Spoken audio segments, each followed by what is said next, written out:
Halo, selamat malam Mam and Dad. Dengan saya Dr. Airlangga SPOG. Saya ingin mengucapkan selamat Hari Raya Idul Adha bagi yang merayakan. Dan malam ini kita akan membahas, mumpung lagi Idul Adha, topik mengenai konsumsi daging kambing, terutama pada ibu hamil. Untuk yang ingin dapat info-info seperti ini, jangan lupa untuk subscribe ya ke channel ini.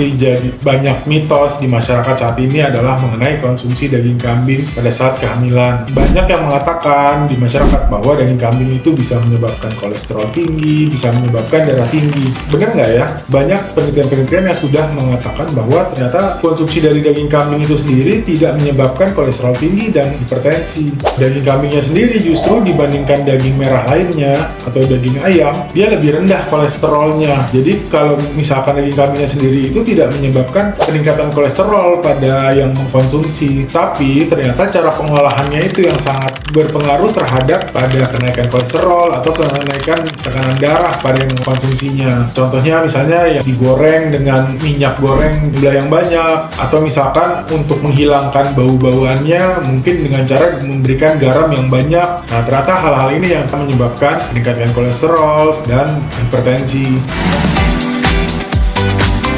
Jadi, pada daging kambing itu sendiri, jumlah kolesterolnya sebenarnya lebih rendah dibandingkan jenis daging yang lainnya. Daging kambing itu dikonsumsi dengan jumlah banyak pun tidak masalah, karena dengan protein yang tinggi, tapi dia tidak memberikan kalori yang banyak, sehingga memperkecil kemungkinan terjadinya kelebihan kalori. Bahkan untuk orang yang sedang diet, sebenarnya lebih disarankan untuk konsumsi daging kambing, karena kolesterolnya yang rendah. Dan proses dari pencernaan daging kambing itu sendiri memakan kalori yang lebih besar dibandingkan kalori yang diberikan oleh daging kambingnya. Jadi cocok banget nih untuk orang yang sedang diet. Pada ibu hamil, daging kambing ini sebenarnya bisa jadi salah satu variasi, karena kalau misalkan ibunya disarankan makanan mungkin daging sapi, telur, ayam, dan itu aja berulang mungkin akan bosan ya. Jadi dengan diberikan variasi adanya daging kambing, tentu akan menambah diversifikasi dari nutrisi, dan ibunya juga jadi nggak gampang bosan gitu, karena makanannya bervariasi macam-macam.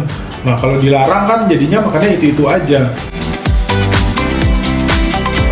Jadi daging kambing itu sangat bagus pada saat kehamilan karena satu, proteinnya yang cukup tinggi. Jadi kandungan protein pada daging kambing itu yaitu dalam 100 gram itu sekitar 23 gram proteinnya. Jadi untuk memenuhi kebutuhan protein ibu hamil dalam sehari bisa lebih cepat memenuhinya. Jadi dengan jumlah yang nggak terlalu banyak tapi proteinnya banyak, sehingga kebutuhan proteinnya jauh lebih cepat terpenuhi.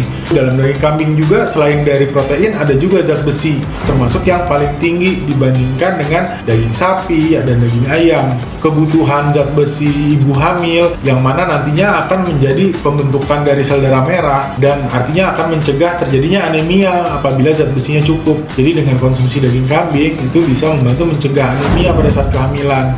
Nah, selain itu masih banyak lagi vitamin dan mineral lain yang ada dalam daging kambing yang dibutuhkan juga pada saat kehamilan, misalnya riboflavin, vitamin B, dan dengan komposisinya juga yang cukup tinggi dibandingkan daging yang lain. Nah, yang perlu diperhatikan juga pada saat ingin mengkonsumsi daging kambing, itu harus dimasak dengan suhu yang tepat agar bakteri atau virus yang ada di dalamnya bisa mati. Dimasak dengan suhu minimal 70 derajat Celcius atau lebih. Nah, kalau misalkan kurang dari 70 derajat Celcius, itu ditakutkan nanti kalau tidak matang, ada bakteri-bakteri di dalam dagingnya itu yang tidak hilang, tidak mati, sehingga bisa mengganggu kesehatan. Untuk metode memasaknya sebenarnya nggak ada metode khusus, membakar boleh, asal yakin semuanya merata, atau digoreng mungkin tapi dengan air fryer, atau mungkin menggunakan minyak goreng dengan jumlah yang jauh lebih sedikit, atau bisa juga dengan cara dikukus atau direbus, dibikin jadi kuah, dibikin jadi sop, itu juga boleh dan bagus juga untuk dikonsumsi.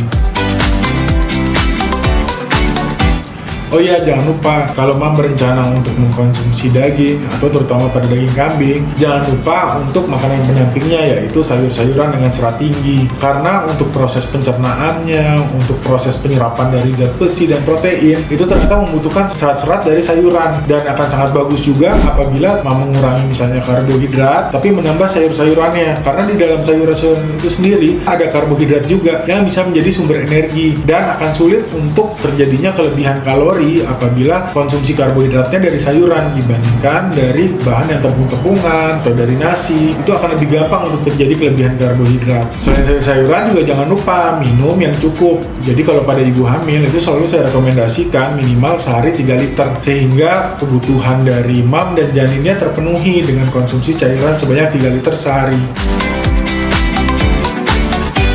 Oke Mam, jadi sekarang udah tahu kan manfaatnya dari daging kambing dan pentingnya mengkonsumsi daging kambing juga pada saat kehamilan. Jangan lupa selain mengkonsumsi daging kambing juga minum air yang cukup dan makan serat dari sayur-sayuran. Sekian mungkin dari saya. Sekali lagi saya ingin mengucapkan selamat Hari Raya Idul Adha dan selamat menyantap hidangan kambing bersama keluarga.